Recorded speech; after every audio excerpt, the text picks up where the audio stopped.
Bonjour à tous, ravi de vous retrouver cette sixième saison, de nos webinaires Made by Nexialist.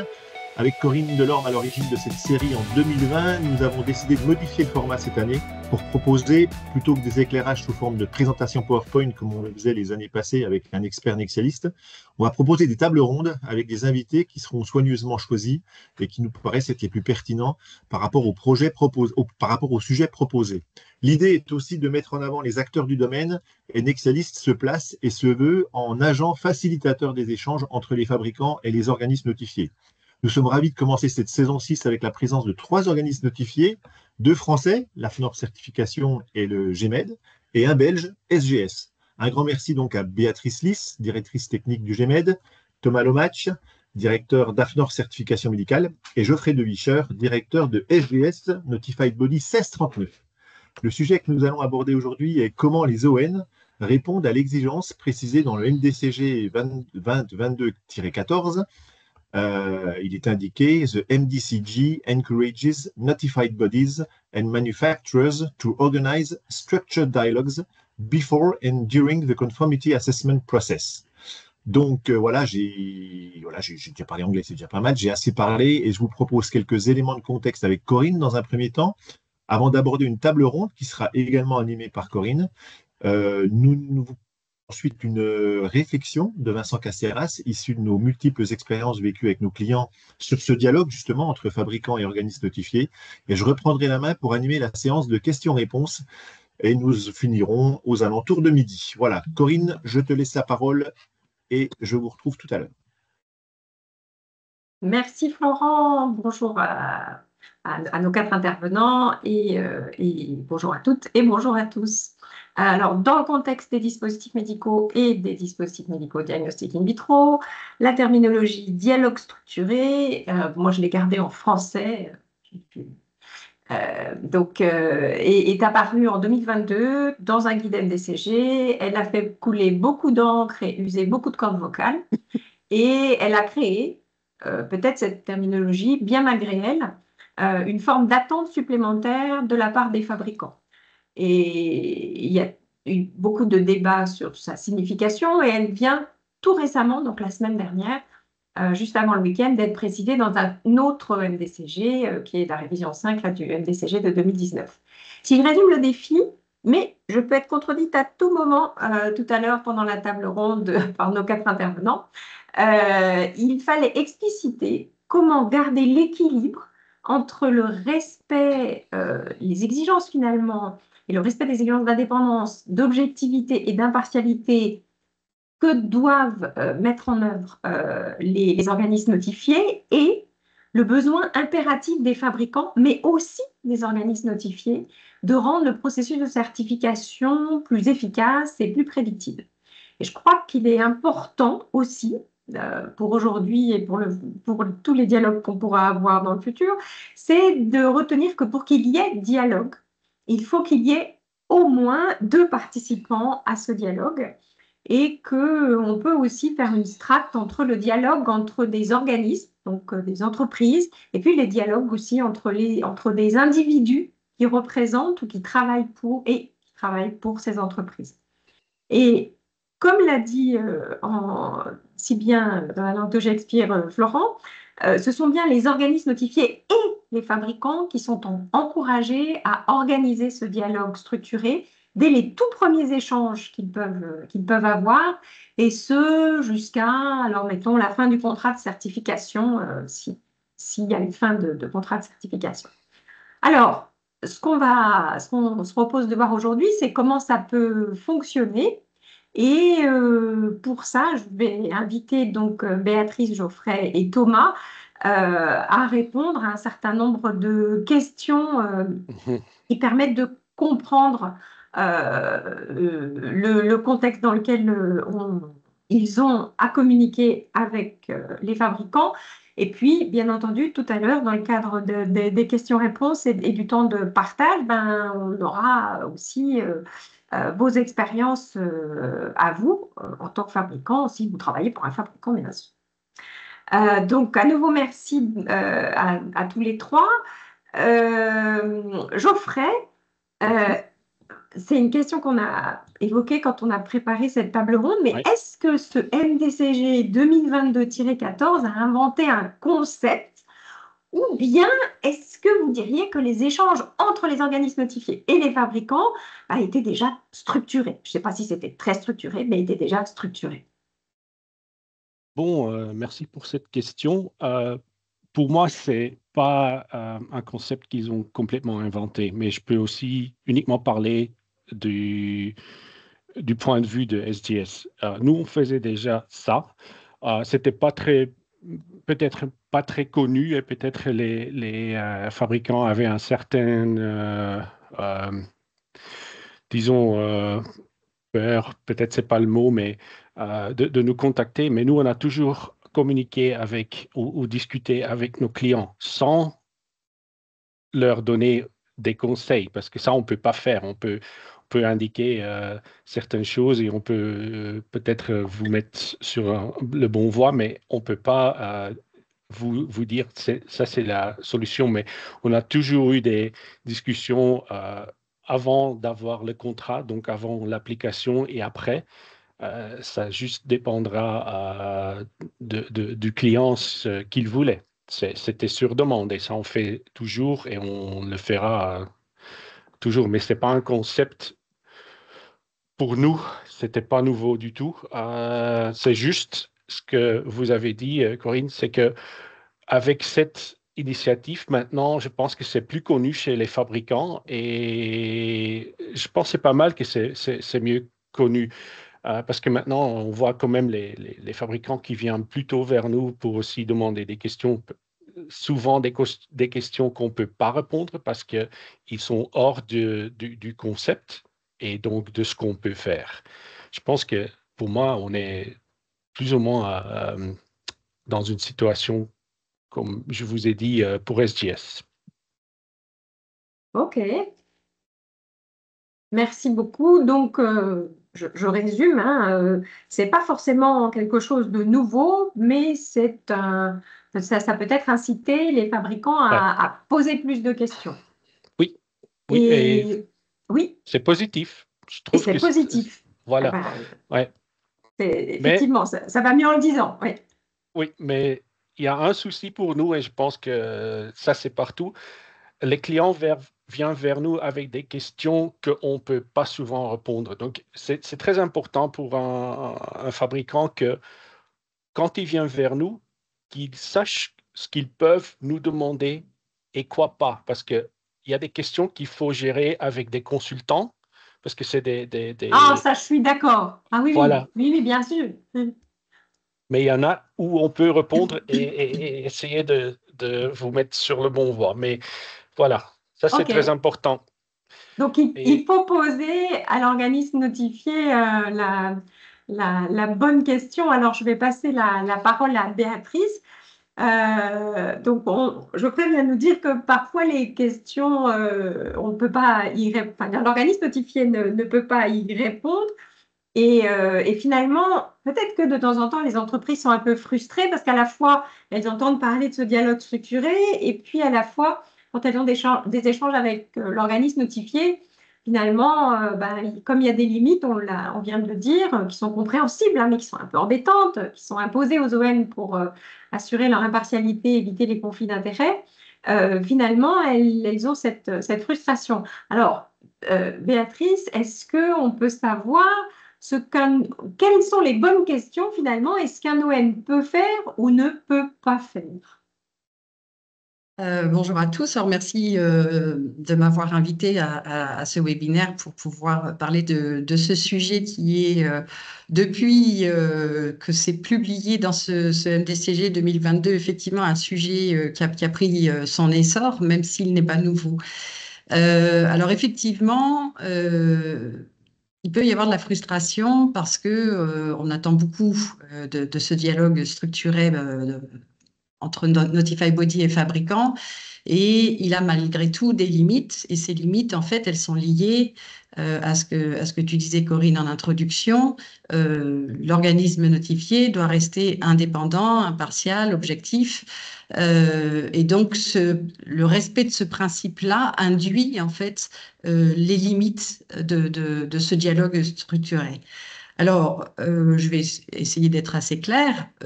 Ce qui ne peut pas être fait par l'organisme notifié, et je pense que je ne vais pas vous apprendre quelque chose de nouveau, c'est de donner des conseils sur comment répondre à une exigence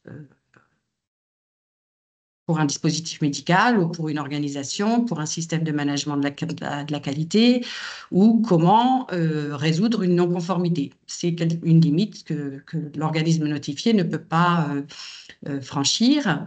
Et donc, en fait, ce dialogue structuré va plutôt être tourné autour de nombreuses questions, et il y en a énormément, hein, sur qu'est-ce qui doit être fait pour aller vers la certification et non pas sur comment je dois faire pour répondre à une exigence réglementaire ou une exigence technique.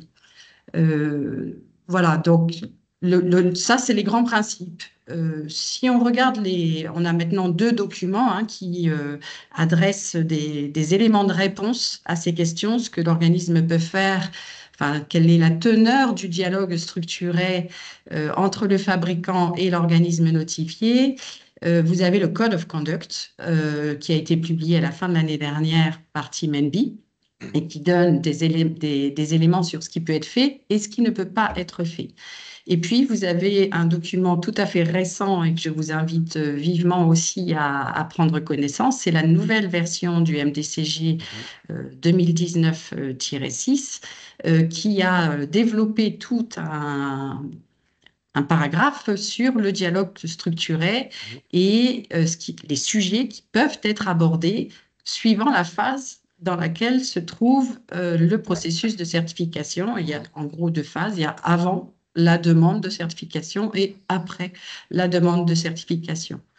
Donc, voilà, avec ces documents, en fait, on a maintenant une vision assez claire de ce qui peut être fait pendant ces dialogues structurés. Et donc, je vais juste prendre quelques exemples. Hein. Il y a des choses qui ne peuvent pas être faites en amont de la demande de la certification et de la signature du contrat. Ce sont des activités qui font partie de l'évaluation de la conformité. Donc, évaluer une partie de la documentation technique ou évaluer des données en amont de la demande, même si ce sont des évaluations à blanc, par exemple, hein, ceci ne peut pas avoir lieu. Je dirais ne peut plus avoir lieu puisque cette disposition sous l'ère des directives n'était pas explicite.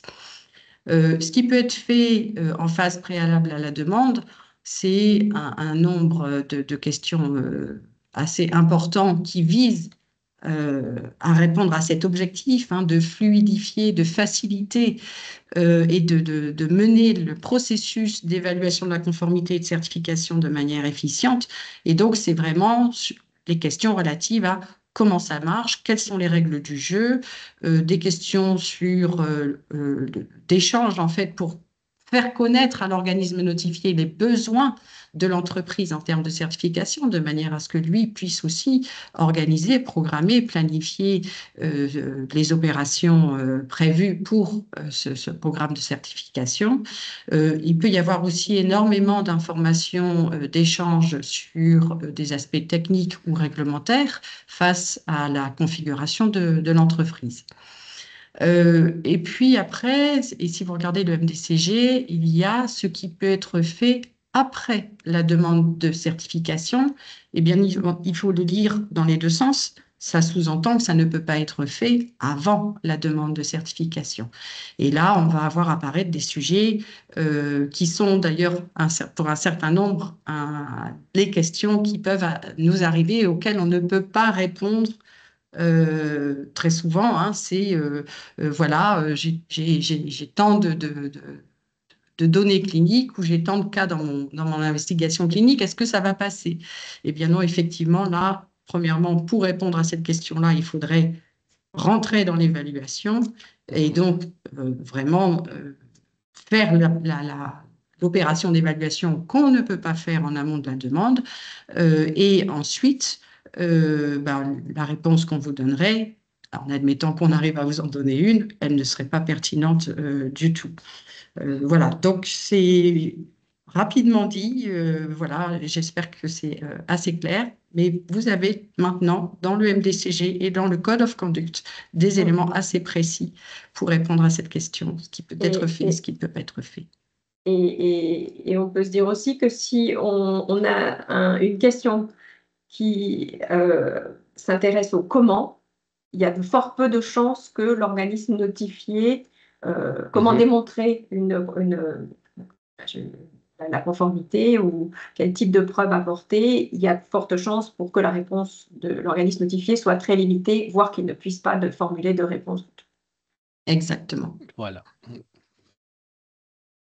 Alors, Thomas, donc on vient d'évoquer finalement des éléments sur des formulations de questions et sur une réflexion à avoir sur finalement le contenu de la question, parce qu'on ne peut pas tellement poser à l'organisme, il ne sert pas à grand-chose de poser à l'organisme notifié des questions auxquelles il ne peut pas répondre. Et donc, les personnes qui sont désignées par un fabricant pour être les interlocuteurs de l'organisme notifié, ou plutôt pour être les interlocuteurs d'autres personnes qui travaillent pour l'organisme notifié, qui ont différents types de fonctions au sein de l'organisme notifié, ces personnes-là chez le fabricant, elles ont aussi un rôle à jouer pour construire le dialogue structuré. Alors, est-ce que vous auriez des recommandations à suggérer pour que la communication et la compréhension finalement se passent bien? Et puis, j'ai une petite question bonus qui est un cas de figure qu'on rencontre pas aussi rarement que ça. C'est qu'est-ce qu'on doit faire si un organisme notifié est aux abonnés absents?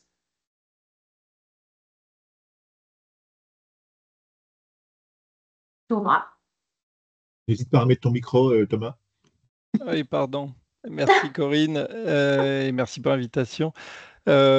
La première des choses à faire, et je pense que c'est vraiment important, et c'est les différents points qui ont été soulevés par Béatrice, c'est prendre connaissance de ces nouvelles dispositions du MDCG parce qu'elles sont assez claires sur ce qu'on peut demander ou pas à l'organisme notifié, et ça permettra d'arriver et d'entamer le dialogue en ayant bien ça en tête.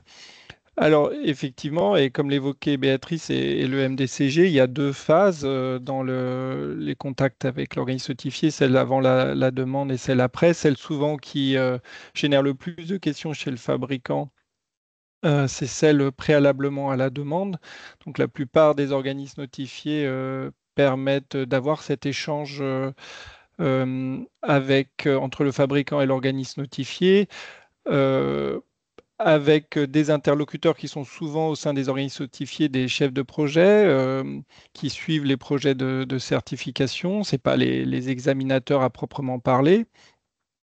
Et là, finalement, mes recommandations, quand est-ce que l'on fait ça? Suffisamment tôt, effectivement, vu du fabricant pour qu'il puisse avoir des réponses à des questions qui va lui permettre d'organiser la façon dont il va déposer sa demande. Pas trop tôt non plus, parce que nous, on a beaucoup de demandes, de contacts et d'échanges qui sont très, très en amont. Et du coup, on a des questions finalement très vagues et qui très rapidement vont tourner vers cette dérive qu'on évoquait de demande d'aide ou de conseil, vers des questions qui vont s'assimiler à du conseil. Donc, il faut trouver le bon curseur suffisamment tôt pour avoir des réponses qui sont structurantes pour vous, mais pas trop tôt non plus pour pas tomber dans des échanges vagues et tomber vers du conseil.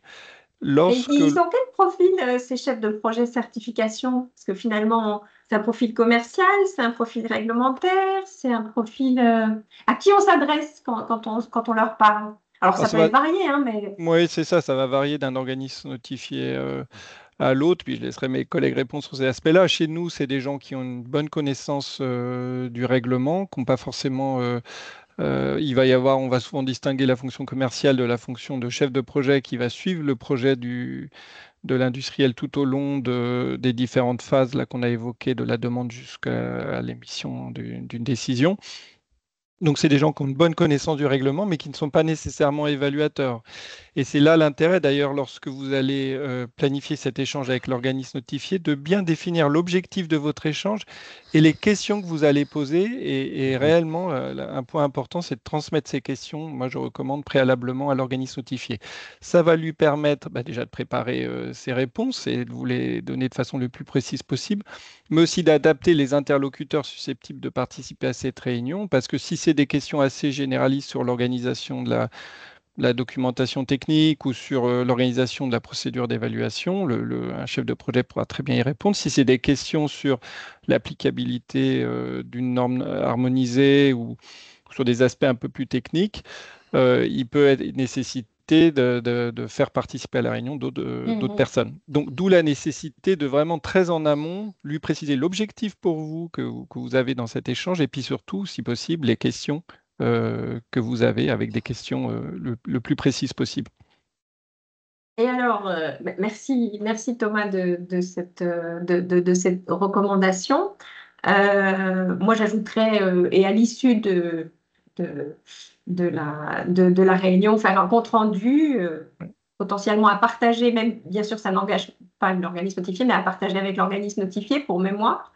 Et puis, surtout à partager en interne pour effectivement capitaliser sur les réponses qui sont apportées par l'organisme notifié.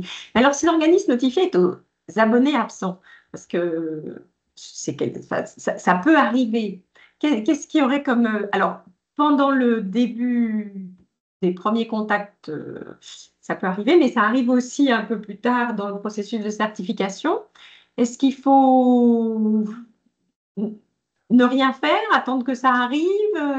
Quelle serait ta recommandation? J'essaye d'éviter le mot conseil au maximum, hein, mais voilà. Sur les premiers contacts, généralement, c'est assez rare, ou si vous avez du mal à avoir un organisme notifié, il faut changer. Là, ce qui est récurrent, c'est les problématiques d'avoir des difficultés à obtenir des réponses plutôt une fois que le processus est engagé, et c'est beaucoup lié à la charge importante qu'ont ces organismes notifiés. Bon, ce qu'il faut savoir, c'est que la plupart de ces organismes notifiés sont souvent, sont accrédités, ont de toute façon mis en place un système de management de la qualité qui va lui-même comporter, et qui est accrédité, parce que bien souvent, ils sont aussi organismes de certification pour l'ISO 13485, va comporter des mécanismes qui liés aux réclamations, si vous estimez que vous n'avez pas de réponse ou qu'elle ne vous satisfait pas. Et ces mécanismes de réclamation sont souvent publics. Il vous indiquez sur le site web, par exemple, que faire si vous avez une réclamation, et vous pouvez ainsi émettre une réclamation qui est souvent enregistrée et traitée par quelqu'un qui n'est pas forcément votre interlocuteur avec lequel vous avez du mal à joindre, et qui donc pourra, lui, actionner, initier des actions qui permettraient que vous ayez une réponse. Enfin, Ok. Nous, par exemple, on a des adresses génériques qui vont être lues tous les jours et qui vont permettre de lancer des actions auprès des personnes compétentes. Donc, si un organisme notifié est aux abonnés absents et que ça n'est jamais une situation véritablement normale, il doit organiser des surveillances, il doit communiquer de façon périodique. S'il est aux abonnés absents, il faut renouer le dialogue. Donc, l'interlocuteur chez le fabricant doit renouer le dialogue. Et si vraiment le dialogue ne se noue pas, effectivement, on a la possibilité de toujours faire une réclamation client. Mais il y a peut-être des choses à faire avant d'en arriver là, mais c'est une possibilité qu'on peut retenir. Merci Thomas. Donc, on a regardé quelques éléments, les 3 questions, pardon, autour de ce dialogue structuré. Mais finalement, quand on regarde aussi bien ce qu'il y a dans le Code of Conduct de Team NB que dans ce qu'il y a dans ce nouveau guide MDCG qui est paru la semaine dernière, on voit qu'il y a vraiment une chronologie, et c'est intéressant de voir finalement, en suivant la chronologie du processus de certification, qu'est-ce qui est fait et qu'est-ce qui ne peut pas être fait. Et ce que je vous propose maintenant, c'est que, Béatrice Geoffrey, puis Thomas, vous nous indiquiez spécifiquement dans vos entreprises, donc au sein de GMED, SGS et AFNOR Certification, qu'est-ce que, en découpant par grandes étapes du process de certification, vous avez mis en place, qu'est-ce que votre structure a mis en place pour véritablement faire fonctionner ce dialogue structuré? Donc, Béatrice, il y a une phase qu'on appelle la phase préalable au dépôt de la demande, qui va du premier contact jusqu'à l'examen de la demande de certification, s'entend. Qu'est-ce que GMED a mis en place spécifiquement pour cette phase-là du processus de certification, et puis peut-être un petit peu avant, quand on établit l'offre, par exemple? Alors, à GMED, on a, comme beaucoup d'organismes notifiés, développé dans un premier temps des guides qui sont accessibles sur le site Internet et qui permettent d'ores et déjà de prendre connaissance des dispositions et des modalités à suivre en vue d'introduire une demande de certification. Et ça décrit les grandes étapes d'un processus de certification. Au-delà de ces guides qui sont accessibles sur le site Internet, on va aussi accompagner les entreprises qui envisagent d'introduire une demande de certification à GMED avec des documents complémentaires qu'on appelle fiches techniques et qui sont transmis au fur et à mesure, je dirais, de l'avancement dans le process de certification, et des vidéos qui vont aussi venir expliquer et détailler les attendus et un certain nombre je dirais, d'aspects qualitatifs sur le type d'information et pourquoi on demande ça, et pour permettre aux fabricants de mieux comprendre quel est l'objectif visé dans les différentes informations attendues par l'organisme notifié. Alors, au-delà de ces aspects-là qui peuvent s'avérer suffisants dans un très, très grand nombre de cas pour comprendre le process et savoir naviguer dans les dispositions à mettre en œuvre, il peut y avoir, bien évidemment, à la demande du fabricant, mais ça peut même être aussi l'organisme notifié qui va juger nécessaire de provoquer des échanges et un dialogue pour éclaircir, pour pouvoir mieux anticiper les attentes du fabricant ou les contraintes ou les dispositions que l'organisme notifié doit suivre et qui pourraient venir ralentir le process ou par manque d'anticipation venir bloquer le processus ou le rendre moins fluide a posteriori. Donc, il va y avoir des échanges, bien évidemment, en amont de la demande lorsque ça s'avère nécessaire. Et ça s'avère nécessaire pour des entreprises qui ont des dispositifs un peu innovants pour qu'on puisse s'assurer, bien comprendre la teneur du dispositif médical, les technologies qui sont impliquées. Mais ça peut aussi s'avérer nécessaire pour des entreprises qui ont une gamme de produits très complexe et où la certification va nécessiter de mobiliser beaucoup de ressources, beaucoup de moyens. Et dans ce cas-là, il est important qu'il puisse y avoir ce dialogue structuré en amont et aussi après la phase de demande.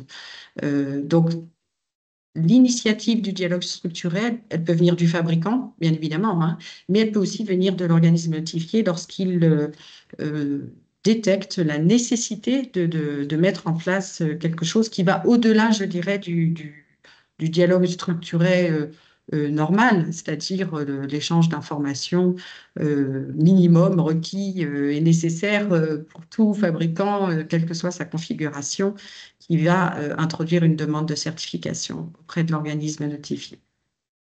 OK. Voilà, donc finalement, alors je ne savais pas qu'il y avait des vidéos. Mais la vidéo, c'est pour les clients du GMED, c'est ça? Effectivement, c'est pour D'accord. les entreprises, elles ne sont Ouais, pas qui accessibles au ont public, elles accès à sont, ça. voilà, Je elles comprends. sont fournies sur demande et elles viennent expliquer comment compléter un document de GMED nécessaire à introduire une demande de certification. Donc, c'est vraiment de l'explication très détaillée Ça, sur c'est un média ce qui est très attendu. séduisant. Voilà. Donc, on arrive au moment où le fabricant a déposé sa demande et on va rentrer dans une phase qui est appelée dans la réglementation la phase d'évaluation. Et Geoffrey, chez SGS, quelles dispositions d'échange qui rentrent sous le chapeau dialogue structuré ou qui étaient, comme vous l'aviez dit, déjà en place, quelles sont les dispositions d'échange dans cette phase d'évaluation qui sont mises en place chez SGS? OK, donc merci. Aussi là, nous, on essaye d'abord d'informer les fabricants avec des documents, comment tout va se passer et quelles sont les exigences. Ça commence là aussi, comme chez GMED. Après, on, on a mis en place un système où on essaye d'être très, très, très clair et très détaillé quand on a fait une évaluation. Donc, déjà pour que le fabricant et peut-être son consultant va comprendre de quoi on parle et de quoi il s'agit. Ça, c'est des mesures pour éviter qu'on a des questions, disons, qui sont normalement euh, euh, peuvent être résolues par le fabricant même.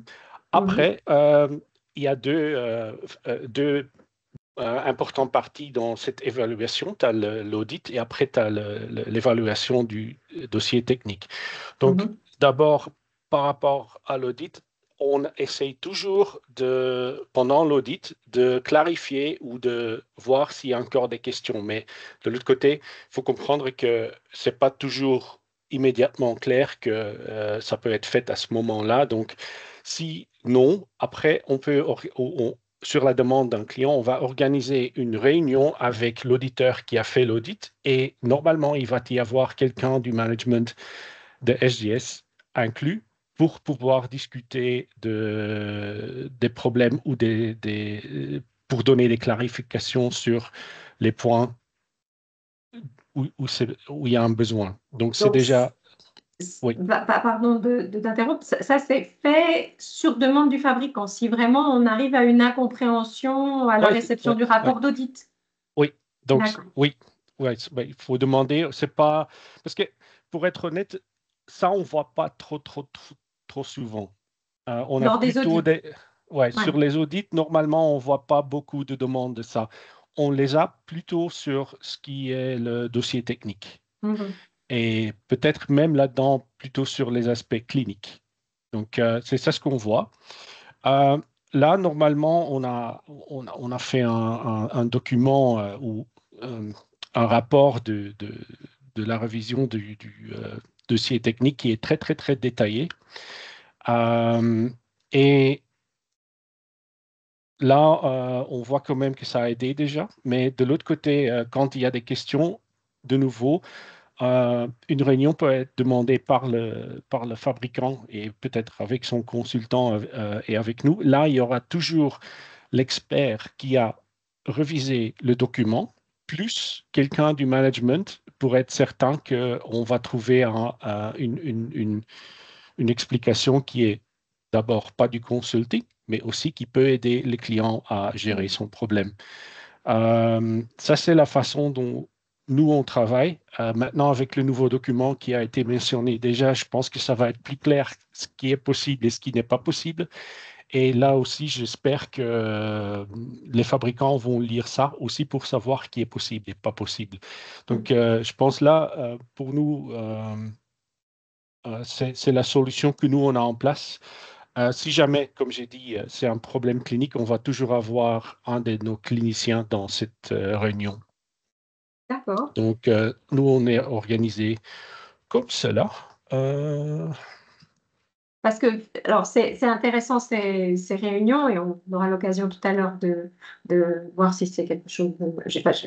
Je sais, et j'imagine que c'est quelque chose de répandu chez l'ensemble des OEM. Mais ce qui est important de se rappeler finalement, c'est que à la fois le fabricant et l'organisme notifié ont un objectif commun, c'est de mener à son terme le processus d'évaluation pour arriver à un rapport d'évaluation qui sera ensuite finalement soumis au personnel des organismes notifiés qui vont en faire une sorte d'examen final et qui vont prendre des décisions. Et dans ce cadre-là, Thomas, est-ce que tu peux nous décrire quelles sont les dispositions d'échange à ce moment-là qui sont mises en place chez AFNOR Certification? Oui, donc là, quand on arrive au niveau de l'examen final, c'est ce que disait Geoffrey, donc les constats de conformité ou non-conformité, ils ont été établis, présentés et partagés avec le fabricant. S'il y a eu des phases de désaccord quant à ces constats, il y a pu avoir les échanges qu'évoquait Geoffrey pour clarifier ou amender ces constats. Et du coup, finalement, quand on arrive à l'examen final, les rapports sont définitifs. Il y a donc au sein des organismes notifiés, tels que prévus par les règlements, des personnes en charge de cet examen final et des personnes ou des processus en charge de la décision qui fait suite à cet examen final, donc la décision de certification. C'est là que il peut y avoir une nouvelle phase d'échange où l'organisme notifié, et pour nous c'est important, va venir présenter la décision qu'il a prise, qui peut être positive ou négative, et puis qui peut être aussi assortie de conditions particulières ou liées à cette certification ou d'évaluation éventuellement supplémentaires qu'il y aurait lieu de faire. Et là, nous, on est attaché à avoir un courrier qui explicite le mieux possible les rationnels derrière les décisions qui ont été prises et puis surtout qui explicite s'il y a des conditions particulières, pourquoi ces décisions ont été prises et qu'est-ce qu'elle est. Et là, systématiquement, on va organiser un échange avec l'industriel pour présenter cela. Dans le cas d'une décision négative, il y a bien évidemment la possibilité, ça c'est vrai pour tous les organismes notifiés, pour un industriel de contester cette décision. Et généralement, il y a un processus qui est prévu et qui est présenté à l'industriel, qui explique quelles sont la procédure mise en place pour faire un recours quant à cette décision qui bien évidemment nécessite d'être justifiée et argumentée. Et quelle est la suite de ce processus. Et voilà, mais ça, c'est dans des cas bien particuliers. Ok. Donc, on peut faire un recours, alors sachant que normalement, il n'y a pas de surprise, c'est-à-dire que le fabricant a connaissance de son rapport d'évaluation et des conclusions du rapport et que la décision est vraisemblablement prise en accord avec ces éléments-là. Donc, merci à tous les trois pour ces échanges et ces réponses à ces questions. Je souhaite dire à tous les participants qui peuvent, s'ils ont déjà des questions, poser les questions dans le chat en utilisant donc le forum l'endroit où là, on peut mettre des éléments, ce qui permettra de capitaliser sur les questions dans une seconde. Et je profite aussi du fait que vous avez tous les trois parlé du fabricant, mais aussi du consultant. Et finalement, on a, nous, chez Nexialist, quelques retours d'expérience que Vincent Casteras va synthétiser, et puis aussi peut-être quelques recommandations particulières qui est basée sur notre expérience. Vincent, oui, je ne te vois pas parce que c'est moi qui ai les slides, mais... Ah oui, merci Corinne, ça va, je suis là. Déjà, merci à vous trois pour vos retours. Moi, je voudrais insister ou plutôt appuyer sur un point qui me paraît assez important.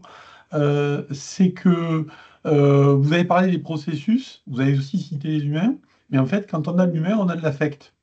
Et pour moi, mon retour principal sur la notion de dialogue et d'échange qui me tient à cœur, c'est en fait d'arriver à mettre en face des individus pour qu'ils arrivent à trouver des solutions, qu'ils arrivent à se mettre d'accord, mais sans que ce désaccord soit pris ou soit tourne au conflit. Et pour moi, le gros défi, en fait, de toute l'histoire, il est là. Parce que tant qu'on arrive à peu près à être d'accord, tout va bien. Et la difficulté, c'est justement quand on rentre dans le désaccord et que ce désaccord peut escalader vers le conflit. Je vais pas trop rentrer dans les détails parce que ça pourrait durer des heures. Mais là, juste pour l'illustrer, ce que j'ai noté ou ce qu'on a mis là, c'est l'exemple l'illustration des six aveugles et de l'éléphant, où en fait, je ne sais pas si vous connaissez l'histoire, mais le principe, c'est six aveugles sont mis face à un éléphant, ils ne savent pas que c'est un éléphant, ils ont chacun un bout de l'éléphant, ils sont en contact avec un morceau de l'éléphant, et chacun d'entre eux interprète les choses d'une manière différente. Et en fait, très souvent, nous, ce qu'on rencontre dans les situations où on doit intervenir entre un fabricant et son organisme notifié ou même les autorités compétentes, peu importe, mais c'est en fait une problématique de non-compréhension parce qu'on a l'impression qu'on a deux aveugles avec chacun un bout de l'éléphant et il y a une incompréhension qui se crée et cette incompréhension, eh bien, ça peut se formaliser, on va dire, dans un premier temps sous la forme d'un désaccord et derrière, ça amène au conflit. Et, et notre job, très souvent, c'est en fait de recréer le dialogue. Et c'est pour ça que je trouve, moi, que la dernière version du MDCG, elle apporte des choses assez intéressantes, effectivement, sur ce qu'est le conseil, mais ce que n'est pas un conseil.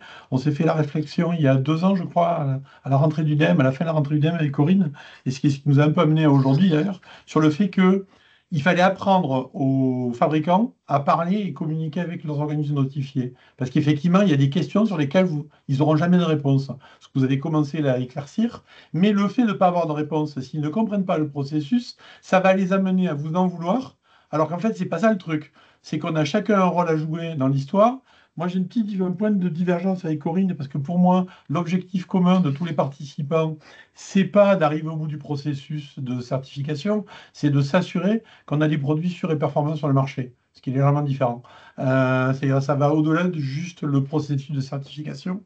Mais tout ça pour dire que, pour moi, l'élément clé de l'histoire, et la chose à retenir pour les gens qui nous écoutent, c'est qu'il faut arriver à comprendre les problèmes de l'autre pour arriver justement à travailler ensemble.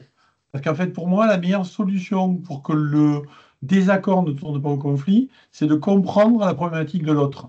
Et d'arriver comme ça à échanger sur OK, mais l'autre, il a ce problème-là, comment est-ce que je peux l'aider à le résoudre par rapport à ce que moi, j'ai besoin de faire et d'obtenir.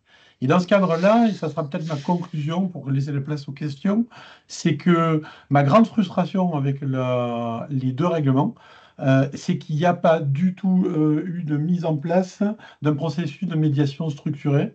Et ça, je trouve que c'est regrettable. Ça existe à la FDA, ça marche super bien. Quand il y a eu les premiers commentaires sur les règlements, donc 2014, 2015, quelque chose comme ça, moi j'avais fait cette suggestion-là de rajouter un processus de médiation. Il n'y a pas été mis.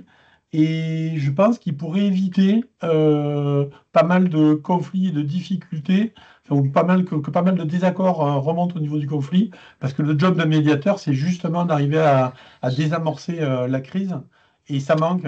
Alors nous, on fait ce job-là en tant que consultant, parce qu'on n'est pas dans l'affect ni d'un côté ni de l'autre, mais c'est pas structuré, enfin voilà, c'est le cas de le dire, c'est pas inscrit, on va dire, dans le code, et c'est vraiment dommage. Voilà, j'irai pas plus loin pour laisser plus de place aux commentaires, aux questions. Merci. Merci Vincent pour ces éléments et merci de ta brièveté. On va passer la parole aux personnes qui sont dans la salle et je vais laisser la parole à Alexandre. Si tu peux prendre le micro, Alex, et tu poses ta question et ça sera soit à Béatrice, soit à Thomas ou Geoffrey de répondre ou les trois, hein. Vas-y, je te laisse parler, Alex. Alors, bonjour et merci pour cette présentation. Moi, j'avais deux questions. Et donc, la toute première, et j'aime bien cette terminologie structurée, parce que du coup, je vais la reprendre. Vous n'avez pas le droit de donner de conseils, mais si un fabricant ou son consultant vous fournit un argumentaire structuré, est-ce que vous avez le droit de répondre par oui ou par non sans donner de conseils? c'est-à-dire si on vous fournit un argumentaire structuré sur l'application de l'article 61.10, un argumentaire structuré sur Oui, l'équivalence qui justifie oui. toutes les revendications, etc., est-ce que vous Ah, pouvez dire ok. oui ou non? Alors, ça doit être Ça, un c'est ma bon première question. numéro. Il faut bloquer le micro à une personne qui... Oui. Ouais. Oui, parce qu'elle a répondu oui et c'est pas Oui. forcément exactement la réponse. Non. Ouais, et j'ai cru que c'était toi, Béatrice. Ouais. C'est ce qui a été enregistré, en tout cas, hein. Donc il faut voilà. Alors bon, il faut voir les. Enfin, je répondrai sous deux angles. Vous l'aurez compris, il y a aussi à quel moment vous pouvez poser ce type de questions ou à quel moment vous pouvez présenter un argumentaire structuré, notamment sur l'exemple que vous avez pris vis-à-vis de l'usage de l'article 61.10. Ce type d'échange ne peut avoir lieu qu'après la demande de certification et il ne peut pas avoir lieu en amont de la demande de certification. Et Mais Béatrice, est-ce que je peux me Mhm. permettre juste de vous couper juste une seconde parce que c'est ma deuxième question et pour moi, ça pourrait clarifier votre réponse. Quand dans la guidance, il y a marqué post-application, ça signifie après la signature avec l'organisme notifié ou après la soumission d'un dossier à l'organisme notifié? C'est-à-dire alors, avant le oui. début de la revue ou avant la signature, peut-être 1 an avant la revue? Alors, en fait, ce qu'on appelle l'application, c'est le fait d'introduire sa demande formelle de certification et de signer le contrat de Ouais, certification avec très l'organisme bien. notifié. Donc, c'est une fois ces deux étapes-là effectuées, à ce moment-là, effectivement, on peut rentrer dans cette partie post-application. La documentation technique complète peut ne pas encore avoir été soumise, notamment dans le cas des legacy devices, Mhm. hein. Et donc, effectivement, ce type d'échange peut intervenir dans ce laps de temps. Ce qui est important de comprendre, c'est pourquoi il y a cette phase pré- et post-application. Le fait d'aborder certaines questions, on va dire d'ordre technique, sur la quantité, la qualité de données cliniques, la voie 6110 ou pas, etc. Mhm. Après l'application, c'est pour éviter en fait que les fabricants fassent leur shopping. Euh, voilà, faut être très, très clair sur l'objectif et c'est ce qui est marqué dans le 1.6.2 du MDCG, hein. C'est-à-dire qu'à partir du moment où on rentre dans des échanges qui abordent ce qui relève de l'évaluation de la conformité, à ce moment-là, ça ne peut avoir lieu qu'une fois que le fabricant, pardon, a contracté avec l'organisme notifié. Celui-ci, si jamais il retire sa demande, ben, ça fera l'objet des dispositions de retrait de demande et d'information entre les organismes notifiés sur une situation de retrait de demande. Donc, voilà. Mais effectivement, ça peut avoir lieu entre cette demande formelle de certification et la soumission complète de la documentation technique. Voilà. Alors, pour revenir sur est-ce qu'on pourra répondre à la question, ben, ça va beaucoup dépendre de la question en elle-même, Voilà. la façon dont elle est posée, les compétences nécessaires pour répondre à la question. Et là, on va retomber vraiment sur la façon dont ce dialogue structuré se déroule et la possibilité aussi de le faire dans de bonnes conditions pour que l'organisme notifié puisse répondre de manière pertinente. Et tout l'art se trouve là-dedans de mettre en place ces modalités d'échange qui permettent que l'échange en lui-même soit efficace. Tu voulais rajouter quelque chose, je te voyais opiner du chef, là, tu as peut-être des éléments complémentaires à apporter à ce qu'a dit Béatrice. Ben, pour moi, c'est une chose que je veux mettre au clair là, que ça ne peut pas remplacer l'évaluation de conformité. Donc, c'est juste ça. Hein. Donc, il y a certains aspects sur lesquels on peut avoir des questions. Oui, mais moi, j'ai déjà eu des sociétés qui me demandent, on va vous envoyer ça, vous revisez et vous dites oui ou non. Mais ça, on ne peut pas faire. Ça, c'est... Après, je vais rebondir sur ce que M. Casteras a répondu tout à l'heure par rapport à la FDA. vous pouvez faire un pre-submitting avec la FDA, il y aura toujours marqué que c'est non-binding. C'est à un instant T, selon des éléments donnés, il y a un positionnement. Forcément, si des données changent, derrière, l'évaluation change. Mais à un instant T, ça donne des indications très pertinentes pour le fabricant, malgré tout, dans sa stratégie. Donc, c'est là où Oui. ça peut être intéressant. Il y a certaines choses qui n'existent pas en Europe qui existent sous l'FDA aussi. Hein. Donc, on ne peut pas juste choisir ce qu'on veut faire là. Ben, nous, on ne peut pas en tout cas. Voilà. Donc, ouais, pour moi, c'est un peu comme avait dit Béatrice. Il y a certaines questions qui peuvent être posées à certains moments dans le processus, mais ça ne peut pas remplacer une évaluation du dossier technique. Si vous voulez faire ça, faut envoyer le dossier, quoi. Et après, vous auriez des non-conformités, qui est plus ou moins, à mon avis, la même chose que de demander oui, non sur certains aspects. Donc, c'est un choix là. Oui. Ok. Merci à Vincent, tu voulais prendre la parole. Oui, éventuellement, moi, il y a une autre question, mais moi, ma remarque, c'était sur le fait que j'insiste, parce que je pense que c'est pour moi très important, il y a une différence entre avoir des réponses à des interrogations en amont pour éventuellement dérisquer, etc. Et ça, effectivement, ça se rapproche énormément du conseil. Enfin, la frontière, elle devient très, très fine. Même si dans le débat, enfin, on pourra en parler pendant un moment de l'interprétation du texte, mais pour moi, si j'arrive avec une question qui est hyper structurée, parce qu'à la FDA, il faut vraiment les structurer, les questions. Et c'est juste effectivement de dire, toute chose étant égale par ailleurs, est-ce que cette approche-là est recevable ou pas? Dire qu'elle est recevable ou pas, pour moi, ça rentre pas dans l'expliquer le comment, c'est juste,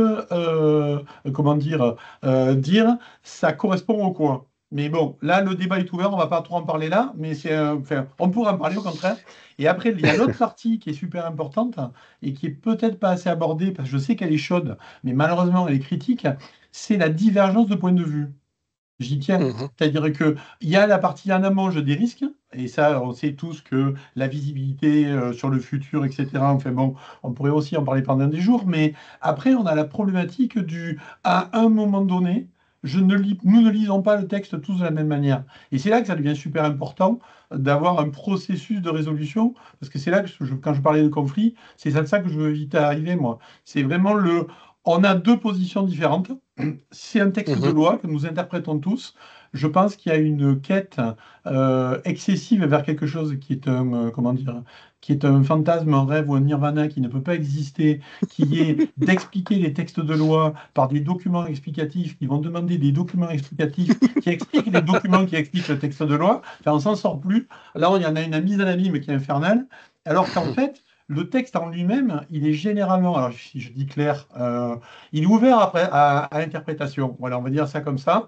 Il y a des points où l'interprétation, elle est commune, il y a des points où elle n'est pas commune. Et pour moi, l'élément clé, c'est justement, et surtout quand on parle, puisqu'on dit beaucoup que la réglementation, ça bride l'innovation. Pour moi, c'est du bullshit total.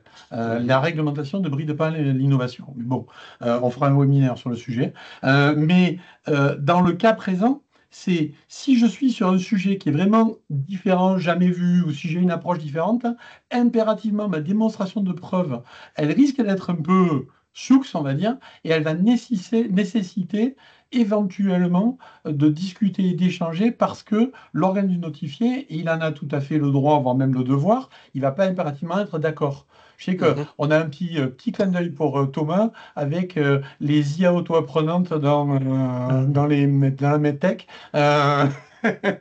Mais pour moi, l'organe du notifié, il est là pour ce but ultime de s'assurer que le produit est sûr et performant en accord avec les règles qui ont été établies. Ça, il n'y a pas de doute. Par contre, pour moi, il y a une marge de manœuvre qui est peut-être pas aussi bien. Enfin, je ne sais pas comment vous gérez la marge de manœuvre. Voilà, je me tais parce que je vais trop parler sinon. Ouais, je vais prendre une dernière question parce que l'heure passe et dans 5 minutes, on va devoir clore ce webinaire. Je vais laisser la parole à Céline de NewClip. Céline, je vous laisse poser votre question. C'était pas vraiment une question, c'était plus. Enfin, ça peut être une question, mais j'imagine que J'imagine que la possibilité de répondre ou non va aussi dépendre du temps nécessaire pour la revue de cette question et de la préparation de la réponse, puisque j'imagine que les ON ne travaillent pas gratuitement et doivent aussi payer leurs employés. Donc, j'imagine qu'il y a aussi une question de est-ce que si je mets plus de 30 minutes à formuler la réponse, c'est une réponse qui ne peut pas être apportée, quoi. Les trois souhaitent répondre. En complément de ce que vient de dire Céline, j'étais par hasard hier en contact avec un fabricant qui, dans l'idée de préparer le prochain webinaire qui sera là, la vision du dialogue structuré, mais point de vue du fabricant. Et le fabricant me disait que ça se passait très bien avec son organisme notifié, dont je tairai le nom, parce qu'il avait des revues tous les mois sur ces dossiers et que l'organisme notifié facturait 5 000 € le trimestre pour ce dialogue structuré. Donc, est-ce que vous avez la même approche, vous, pour ces aspects-là? Je peux commencer à répondre. Effectivement, le temps passé et forcément, à un moment donné, représente un coût pour les organismes notifiés. Et donc, ce dialogue structurel ne peut pas être extensible à la demande de n'importe quel fabricant sans qu'à un moment donné, on soit contraint, je dirais, par cet aspect économique. Donc, chaque organisme notifié, va avoir ses propres façons de s'organiser et de maîtriser cette activité.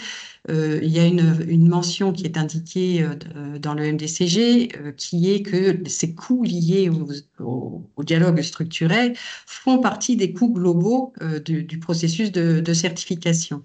Donc, forcément, il va y avoir des limites de temps qui sont définis par les organismes notifiés de manière à ce que, effectivement, le temps passé soit, maîtrisé. Et pour rejoindre ce que disait Geoffrey, on ne va pas faire l'évaluation de la conformité lors de ces dialogues structurés. Donc forcément, les sujets abordés, les questions abordées ne relèvent pas de l'évaluation de la conformité en elle-même, puisque de toute façon, le temps nécessaire à faire ce type d'activité est bien plus long qu'un simple échange sur des questions de stratégie ou d'organisation ou de compréhension d'une exigence réglementaire. Voilà. Mais globalement, effectivement, ça représente un coût et c'est un coût que les organismes notifiés vont façon de gérer pour maîtriser ces coûts. Ok. Pas de complément, Thomas, Geoffrey? Non, mais c'est ça, la plupart des organismes notifiés embarquent les coûts générés par dialogue structuré dans leur tarification actuelle, et dès lors qu'on reste dans le domaine du raisonnable, il n'y a pas de raison d'avoir des coûts supplémentaires. Et effectivement, dès lors qu'il y a pour X raisons, des besoins d'échange, notamment à demande du fabricant supplémentaires, il y a souvent un processus pour valoriser ces aspects-là. Et merci à tous, merci aux participants, merci à Maria-Luce qui nous a donné plein d'informations, merci à Solena aussi, j'ai vu que tu nous avais mis des éléments à disposition. Donc merci à tout le monde, merci à Béatrice, merci à Thomas, merci à Geoffrey, bravo Corinne pour l'animation de cette table ronde, merci à toi Vincent pour le retour d'expérience. Moi je vous propose de finir ce webinaire où on se retrouve normalement en fin de mois prochain, au mois de mars, avec une autre façon d'aborder le dialogue structuré côté fabricant, avec des belles expériences de la part de 3 fabricants autour de ce dialogue structuré et comment ils vivent au quotidien ces échanges avec leur ON. Il y aura 3 organismes notifiés aussi qui seront 3 différents qui seront aussi mis en avant. Et je vous souhaite une bonne journée. Continuez de nous suivre sur les réseaux LinkedIn. On a pas mal d'actualités de la chaîne Excellis, des podcasts, des webinaires qui vont se mettre en place. Très bientôt avec Corinne, on va encore faire de nouvelles vidéos pour animer en fait tout l'écosystème du dispositif médical. Et on se retrouve donc très bientôt. Merci à tous, bon appétit, bonne journée et à bientôt. Merci. Au revoir. Merci beaucoup. Bonne fin de journée. Au revoir.